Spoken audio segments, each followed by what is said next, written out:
Kita ke informasi selanjutnya, pemirsa. Penyidik dari Polda Lampung memeriksa 5 orang saksi terkait mahasiswa Universitas Lampung yang tewas diduga akibat tindakan kekerasan usai mengikuti kegiatan pendidikan dasar. Dari pengakuan saksi, korban diduga dipaksa meminum cairan spiritus.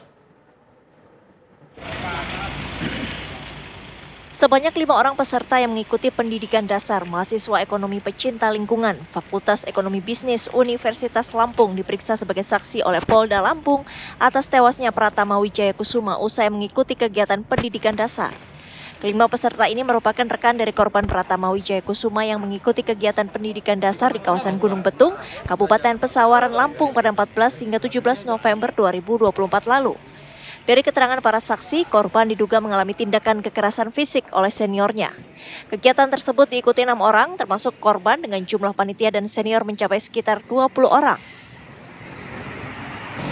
Tindak kekerasan yang dilakukan oleh para senior dan panitia, khususnya di Mehepal, itu tindak kekerasan yang mengakibatkan sangat fatal. Antaranya itu di sana ada pemukulan, ada penendangan, dan ada juga yang diinjek.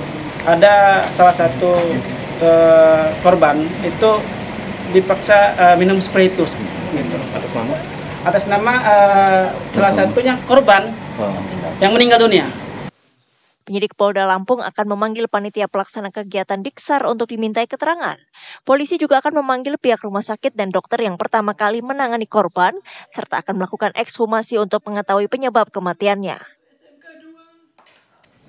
Sebelumnya, mahasiswa Unila Pratama Wijaya Kusuma tewas usai mengikuti latihan pendidikan dasar. Sebelum menghembuskan nafas terakhirnya, korban sempat menjalani perawatan di rumah sakit hingga akhirnya dinyatakan meninggal dunia pada 28 Mei 2025. Atas meninggalnya Pratama, pihak keluarga membuat laporan ke Polda Lampung. Dari Bandar Lampung, Pujian Syah, TV One mengabarkan. Dan saat ini pemirsa, kami sudah tersambung dengan Ibu Wirnawani yang merupakan ibunda dari Pratama Wijaya. Assalamualaikum Ibu Wirna. Selamat sore. Ibu Wirna, kami dari TV One mengucapkan turut berduka cita sedalam-dalamnya Ibu atas meninggalnya putra Ibu tercinta. Semoga Ibu Wirna dan juga seluruh keluarga bisa mendapatkan kekuatan dan juga ketabahan Ibu. Baik, Ibu, mohon maaf Ibu, mungkin bisa diceritakan bagaimana Bu sejauh ini mungkin perkembangan penyidikan dari kasus meninggalnya putra Ibu? Sekarang kita udah melapor ke Kapolda Lampung dan hari ini udah diperiksa sama pemeriksaan saksi-saksi, dan kita sudah melaporkan ke Kemenkum Hukum, ke Kemenkumham. Baik, berarti sudah ada tindak lanjut dari Polda Lampung, sudah ada pemanggilan saksi. Seperti apa Ibu keterangan mungkin dari para saksi pada saat pemeriksaan?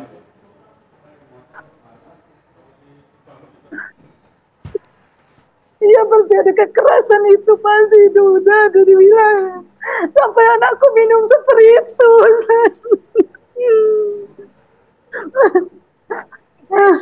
Tendangan di dada sama di perut itu, sama diinjek-injek itu.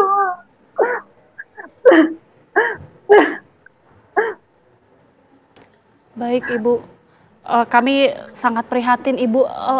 Apakah dari putra Ibu dulu sempat bercerita dari almarhum putra Ibu, apakah pernah ada perselisihan dengan kakak seniornya ataupun dengan senior yang pada saat pendidikan Diksar tersebut, Bu? Apakah mungkin ada percekcokan yang terjadi pada saat itu?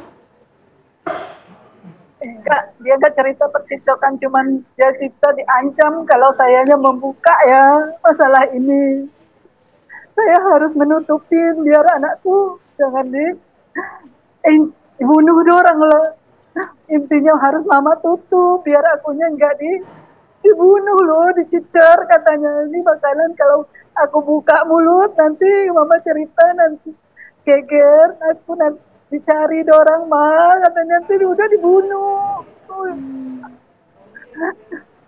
Jangan cerita-cerita mama, kata dia. Baik Ibu. Bu, pada saat selesai menjalani diksar, apakah almarhum putra Ibu keluhan apa yang waktu itu dirasakan? Karena kan disebutkan kemudian mendapatkan perawatan di rumah sakit. Keluhan awal apa sebenarnya yang terjadi, Bu? Ini aku cerita dari awal aku menjemput ya, Bu. Iya, baik, silakan Ibu. Itu dia pulang malam, aku jemput. Saya lihat anakku emang udah keliang begini, Mbak. Bu, sayangnya saya rangkul. Saya tanya, ya nak, kamu pulang sayang. Kataku, dia udah cepet Pak. Ada cewek 2 salam sama saya, dia bilang ngapain baik-baik sama cewek itu.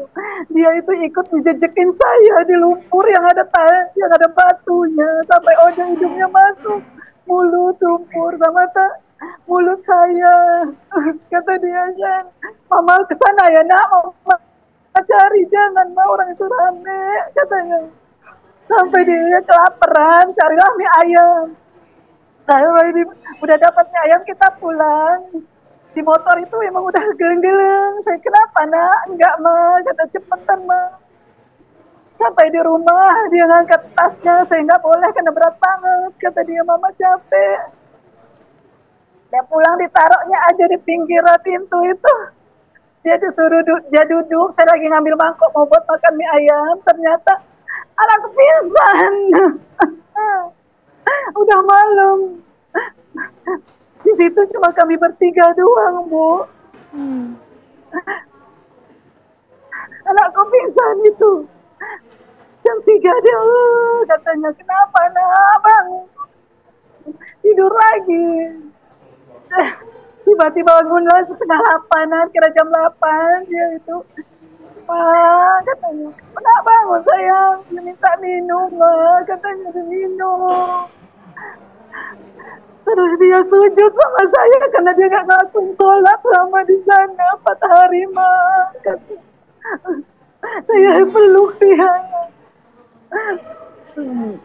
Tapi dia yang bekam-bekam udah saya foto kan, saya elapin dia pingsannya itu kan. Saya foto mana sempat saya mau ngadu tujuan saya. Dia pikir nunggu dari mana ini kayak mana ini, nunggu dia bangun dari pingsan. Paginya saya tanya, kita mau ke Kapolresta tujuanku ya. Dia nggak mau. Mama kita berobat aja, Ma, kata dia. Berobatlah ke RBI, Raja Basa Indah itu. Puskesmas ya. Ditangani di sana.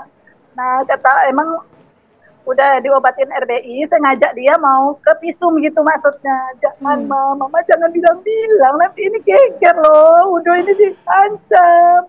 Kata orang, aku ini bakal dicecer kalau saya buka mulut, jangan ya ma. Mama please mau, mama sayang Odo nggak, kata dia. Iya, Ibu. Saya di samping nggak terima, di samping itu saya mau ngadu gitu. Baik. Dari pihak rumah sakit, akhirnya saya berbohong, tutup.